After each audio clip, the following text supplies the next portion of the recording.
do you guys think?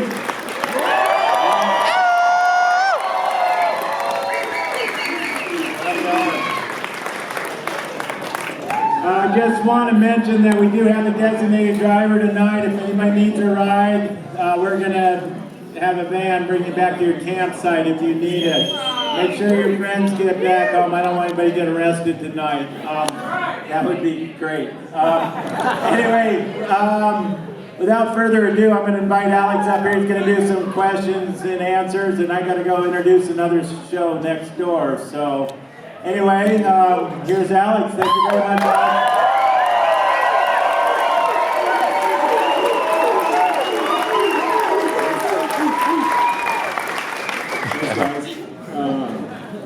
Yeah, this is pretty mega. I really appreciate everybody coming out. And yeah, like Ken said, I'm happy to answer some questions for a bit. But actually, first, I just want to say a big thank you to everybody for showing up. I mean, the Facelift is such a great way for the climbing community to give back to the park. And it's really awesome to see so many of you guys in here.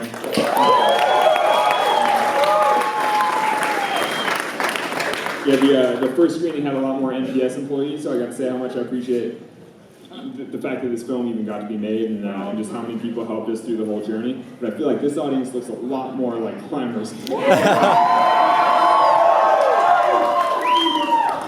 Yeah, but still I want to say a big thank you to the Park Service because obviously we couldn't have made this film without help from a lot of people. And so it's really special to, I mean, it's pretty cool to be here in Yosemite showing this film, I mean, because I've spent so much of my life here toiling away on these walls, and it's really cool to be able to share this with the whole Yosemite community. So thank you guys. So questions? Or, yeah, Steve. Heck yeah.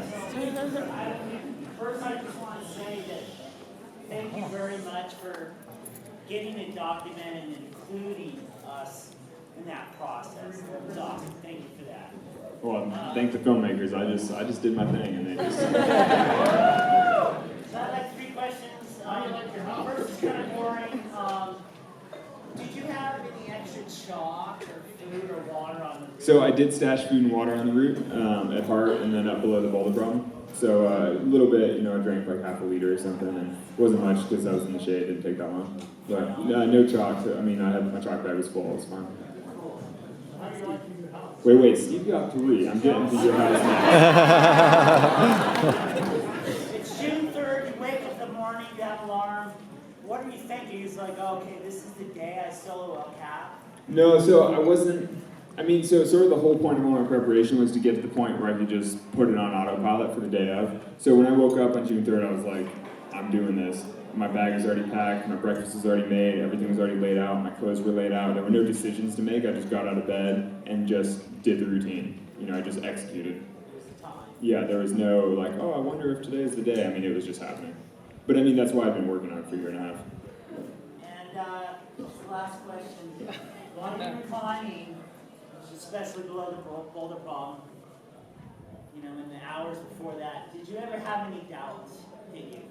Not really. I mean, so that morning, since this is a core climbing audience, let's just dive into the really niche things. So I stopped at the lodge to use the bathroom on the way to the meadow at like 4 in the morning. And so I checked the weather on my phone, and it was actually been a little more overcast that night than I expected, so it had been a little more humid, a little warmer than I had thought.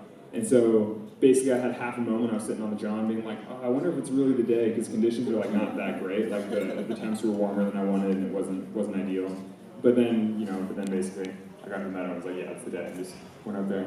And then, and then on the route I basically was just doing it.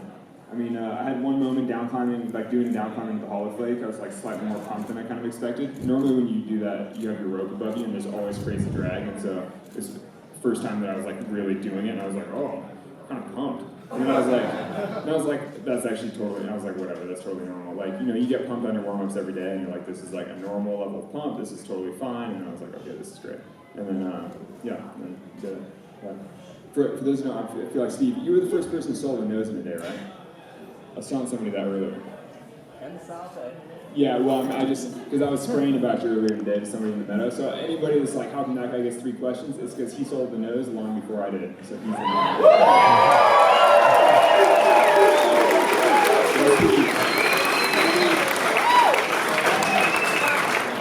actually, while I'm doing shout outs, Gator, I mean, I see you there. Did you see the last screening? Because I gave you a big thank you in the other room. But I was like, yeah, well, wait, so were you in the last one or are you in this one? Oh man, well, so in the last one I said a big thank you to Gator for letting me park on the driveway so much. I'm sure all the beautiful canoeing shots, that's his boat, you know? So yeah, I really appreciate that. I thought you were in the other one, Todd. I gave you a full shout out. But you get it every time. Okay, so real questions, here we go. So it's been 2 years since you made the decision to bail in 2016. How do you feel about that decision looking back on it? Yeah, no, I feel good about bailing. I mean, the day of, I was super bummed. You know, I was like, oh, I failed. But honestly, even the next week, I was like, oh, that's totally fine. I mean, I knew that conditions weren't great. The fall isn't ideal. Starting at 4 in the morning, it's super cold, so your fingers and toes are numb, and you're in the dark, and it's like, it's not great. And my foot was still swollen. It didn't feel that great in the shoe. I couldn't really feel my toes. I mean, everything about it was kind of wrong, but I was also like, well, you know, I'm close. I may as well go for it. And yeah, no, I mean, I think it was for sure the right decision. It's just, it was hard at the time because, you know, you feel like everyone's watching you and you just failed publicly. But no, I was like, that was great. I mean, it's all just part of the process. Yeah. You say that that solo helped your confidence to go harder and you know, change project harder. Yeah, did the solo help my confidence to try harder things? I don't know. I mean, I haven't tried anything harder since soloing on cap. I mean, I don't really know. I mean, especially with the rollout of the film, I'm mostly focusing on gym climbing, you know? Which ironically is much harder for me than free soloing on cap. I've been hitting the moon board pretty hard, and I'm like, oh, my fingers hurt. You know, it's like, I don't know. I mean, it's still, yeah, it's funny. I mean, I'm still just climbing all the time, trying to do things that are hard for me, and you know, and things that are hard for me, and some types of climbing would be super easy for other people, and it's just, you know, it's all a bit of a balance. But, yeah. When you're soloing, do you talk to yourself in your head? Because I tend to do that, and I sing like this in songs. Yeah, when I'm soloing, do I talk to myself? What's your monologue or your mantra? Yeah, so I don't have much of an inner monologue or mantra or anything. On the easy parts about cap, like 5-9 hand cracks, where I'm just like, oh, chilling, whatever. Then I sort of think about whatever is going on. You know, I think about what I'm going to eat. Or on this particular solo, I thought a lot about different friends who had helped me on it, because I'd had a few partners throughout the season. I was like, oh, I really appreciate, you know, like Conrad coming up here with me earlier in the season or whatever. I was like thinking about a bunch of partners. But you know, when it's easy, I think about anything. I enjoy the view. And then for the hard sections, it's just total execution, you know, blankness, autopilot, whatever you want to call it, but I'm just doing the moves. So like the whole boulder problem, I wasn't thinking about anything, I just did it. Yeah. Yeah. How many times did you hear a falcon when you were up there? How many times? That's a good question. How many times did I hear a falcon? I don't know. I don't think there are any falcons on that wall. That is a lie. Actually, I think around the roster I was probably hearing. I don't know. I didn't count. But you know, I can't even tell the birds apart anyway. They're all just birds. Yeah.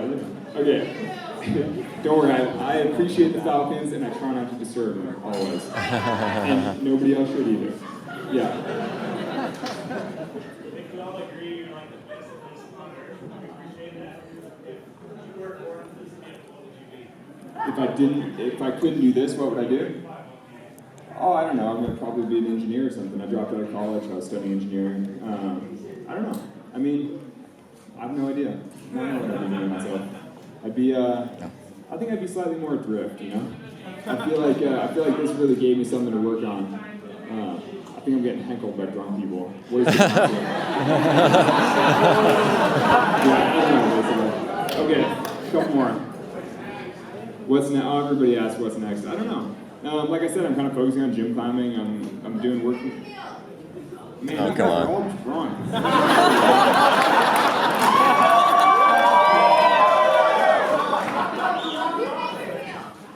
Yeah. So wait. Hold on, you. So I was saying, I've been working more with my foundation, which is great. Basically trying to, you know, hopefully we're doing a trip to Ethiopia this winter to support a project that we've been working on there. I hired a full-time executive director. I mean, basically just trying to be a little more professional about it, trying to like do more through it. Yeah. Otherwise, gym climbing, working. You know, it's like it's ironic, but cool. It's a good experience. Yeah, Craig. Yeah, good to see you. So at the end of the day, did it end up being a lot harder to solo with the crew there? Yeah, so was it harder with the film crew? That's a fair question. So certainly throughout the process, throughout the 2 years, there were moments that were definitely harder because there was a film crew there. But ultimately, when I soloed the route, it was kind of better to have the film crew there. I mean, they were all friends. They'd all worked on it so much with me. And you can see in the film, I say hi to a lot of my friends as I go by. And I was like, yeah, buddy. You know, I felt like I was sharing this beautiful experience with them, and it was nicer that my friends were there with me. But I think it took us a while to get to that point. But you know, with time, I mean, no, it was great. Like, I had exactly the experience that I wanted, and I feel like the film does a really good job of capturing that experience. But,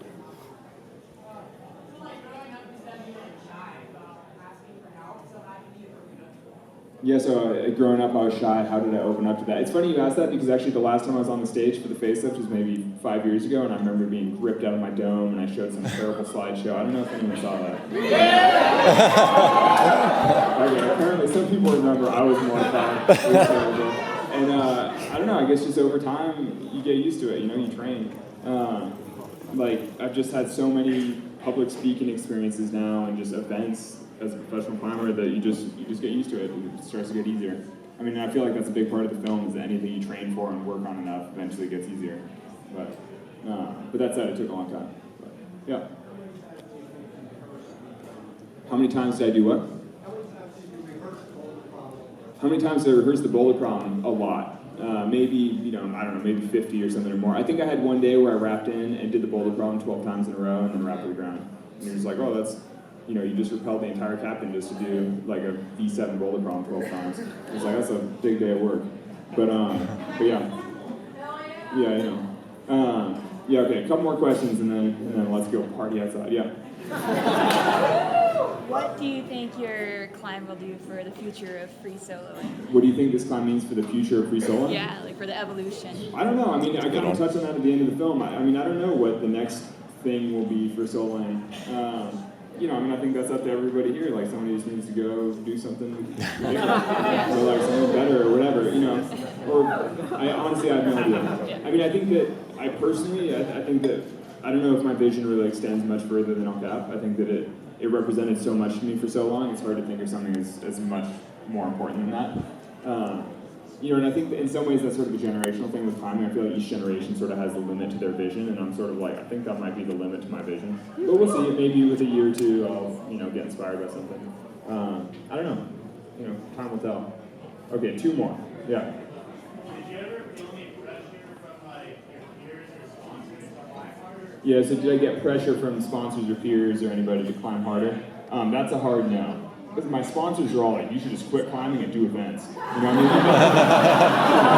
mean? Like sponsors definitely don't want me to go climbing at all, really. They're like, stay safe. I mean, even the whole film, you know, debut, premiere, whatever, I mean, they're like, be safe, make it to the events, make sure, you know, have a good time, go to the gym, you know? What's that?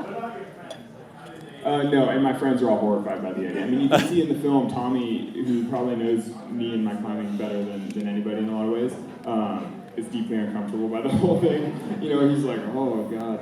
No, I think most of my close friends are just like, oh, that's, you know, like, you gotta do you, but that seems like a terrible idea. You know? But that's why you normally don't talk about soloing that much, because nobody's very supportive. But.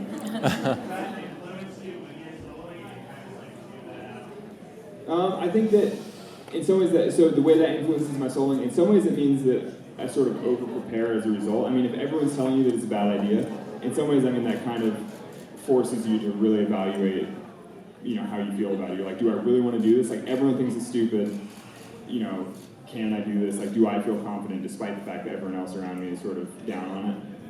Which is probably for the best, you know, I mean, it forces you to be a little bit more prepared. Okay, last question, over there. I would just like to thank you. I'm sure that like you inspired all of us. You definitely inspired me. So I'd like to thank you on behalf of all of us. You're really inspiring. I appreciate that.